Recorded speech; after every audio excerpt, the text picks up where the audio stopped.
राधे राधे बच्चों, कैसे हैं आप लोग।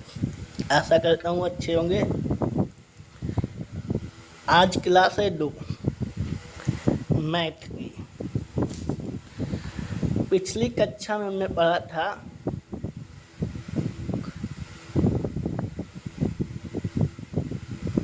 स्तंभ अवयव से अंत किया था और यहाँ प्रारंभ करेंगे शून्य अथवा रिक्त अवयव। चलिए शुरू करते हैं आज की क्लास। शून्य अथवा रिक्त अवयव जिसका प्रत्येक अवयव शून्य होता है। शून्य का मतलब ये नहीं है कि पूरा ही शून्य होगा, उसके अवयव शून्य होंगे। 0 0 0 0। अब इसको आप कितना भी लंबा कर ले जाएं, यहाँ पे 50 जीरो इधर रख लें, 50 जीरो नीचे रख लें, कोई दिक्कत नहीं, होने 0 ही चाहिए। ओके, कहने का था 0 और सॉरी n है ना, यहाँ पे तो n होगी। m बराबर n बराबर 0, mn बराबर 0।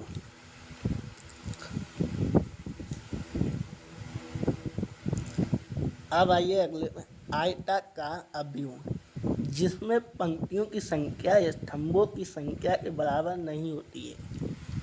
भाई अगर बराबर हो जाएगी तो वो वर्ग बन जाएगी, तो इसलिए इसे लंबा चौड़ा ही रखना पड़ेगा। इसमें क्या है, m बराबर n नहीं हो सकता। अगर m बराबर n हो गया गलती से भी तो भैया आयताकार नहीं बनेगा, ये तो वर्ग अवयव बनेगा। समझ गए ना। चलते हैं फिर आगे। अगला है इकाई अथवा तत्समक अवयव जिसके मुख्य विकर्ण का प्रत्येक अवयव 1 तथा शेष सभी अवयव शून्य होते हैं। इसको एक उदाहरण से लेते हैं।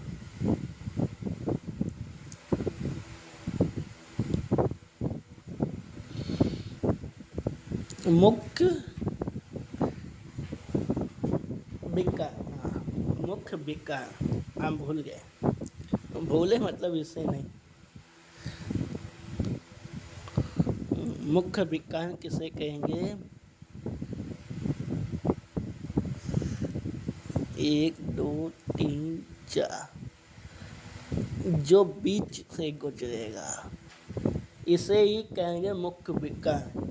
अब इसके आगे नीचे और क्रम बढ़ते जाएगा, बढ़ा दो, कोई दिक्कत नहीं, इसे ही मुख्य विकर्ण कहेंगे।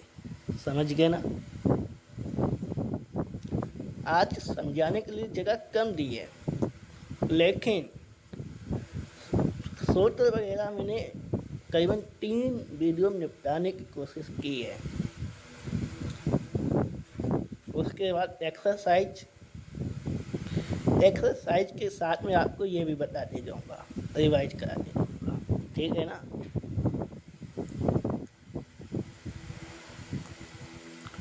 मुख्य विकर्ण 1 तथा सभी, यानी कह रहा है मुख्य विकर्ण जो है यहाँ पे तो 4 रख दिया, लेकिन जब इकाई पूछा जाए तो उसमें याद रखना एक ही हो और ये 0 हो, ये सब 0 रहेंगे कितना भी नीचे ऊपर हो, और जहाँ ये विकर्ण बनेगा वो 1 हो, तभी बनेगा इकाई अवयव। अगला है विकर्ण अवयव जिसके मुख्य विकर्ण के अवयवों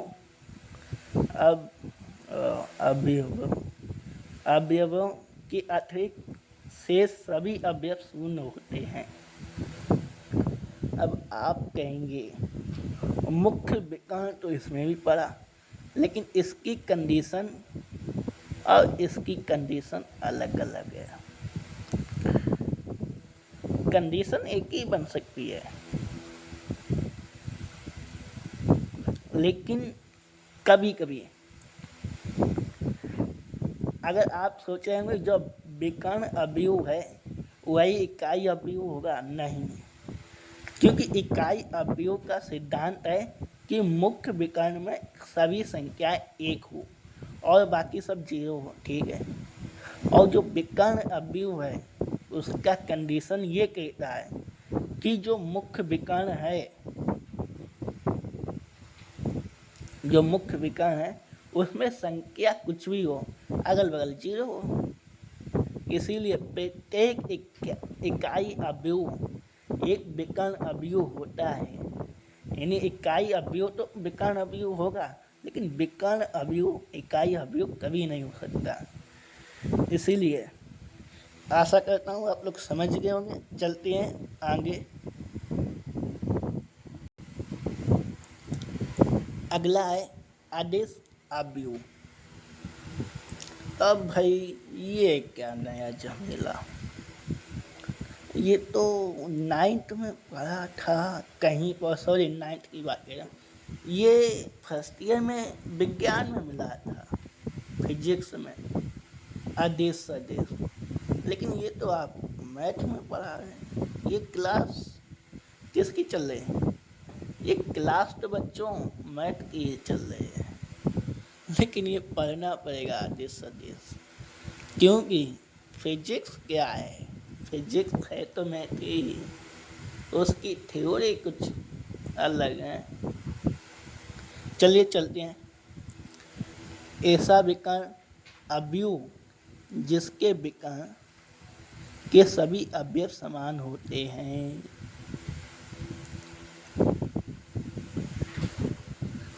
सभी अवयव समान होते हैं। विकर्ण अभी भी वही है, जैसे कि अगर विकर्ण अगर एक ढीलो इससे नहीं एक एक एक ये देखिए, ये विकर्ण बनाया है, बाकी संख्या नहीं लिखी है। यही मैं कहना चाहता हूँ, ये जो विकर्ण बनाएगा वो सभी संख्याएं एक हों, एक समान हो, और बाकी कुछ भी हो, 0 हो, 1 हो, 4 हो, 50 हो, कुछ भी हो, उससे लेना देना नहीं है।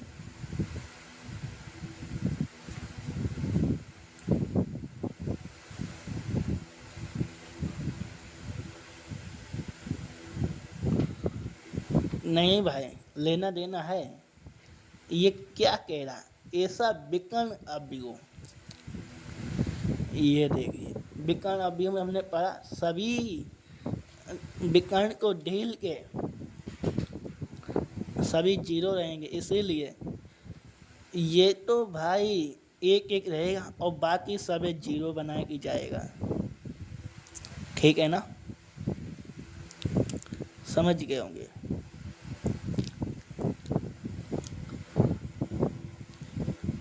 अब आप कहेंगे तो इसकी कंडीशन तो बिल्कुल, एक मिनट, इकाई वाले से बनती है, हाँ बिल्कुल इकाई वाले से बनती है, लेकिन लेकिन लेकिन ऐसा विकर्ण अवयव जिसके विकर्ण के सभी अवयव समान हो। विकर्ण में हम पढ़ चुके हैं कि विकर्ण में जो मुख्य विकर्ण है उसके अवयव कुछ भी हो सकते हैं, 2 भी हो सकते हैं, 50 भी हो सकते हैं। यहाँ पर एक है, वो बात अलग है, मैंने एग्जाम्पल लिया। इसीलिए प्रत्येक इकाई अथवा तत्समक इकाई अवयव एक सदिश सॉरी, अदिश अवयव होता है। प्रत्येक इकाई अवयव आदेश अवयव होता है और प्रत्येक आदेश अवयव एक विकर्ण अवयव होता है। यानी इकाई अवयव हो या आदेश अवयव हो, वो विकर्ण अवयव जरूर होगा। समझ गए होंगे। चलिए आगे चलते हैं। आगे दिया है ऊपरी त्रिभुज। ऊपरी त्रिभुज अवयव यानी जो त्रिभुज के ऊपर का हिस्सा है। देखिए, जिसके मुख्य विकर्ण के नीचे सभी अवयव शून्य होते हैं।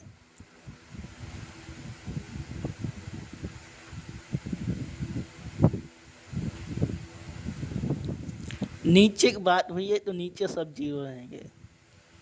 अब आप क्रम बना लेना और ऊपर संख्याएं कुछ भी दी गई हों, माइनस हो प्लस हो, कुछ दिक्कत नहीं।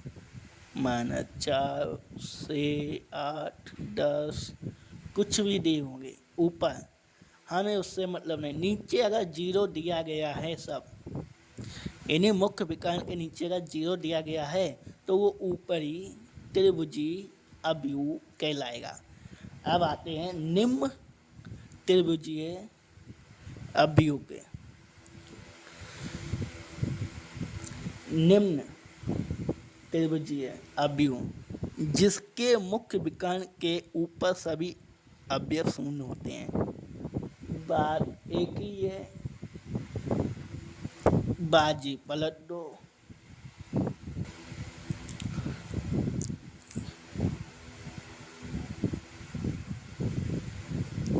अब इसमें क्या कह रहा है, ऊपर सब जीरो रहेंगे, नीचे संख्याएं कुछ भी दी गई हो।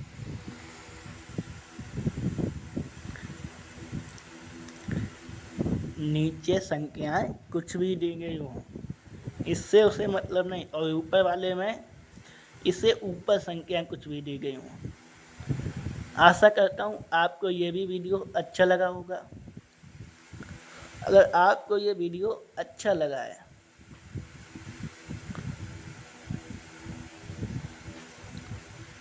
तो आप कृपया करके इस YouTube चैनल को लाइक, सब्सक्राइब, शेयर, कमेंट जरूर करें। बाकी आपकी मर्जी। तब तक के लिए राधे राधे।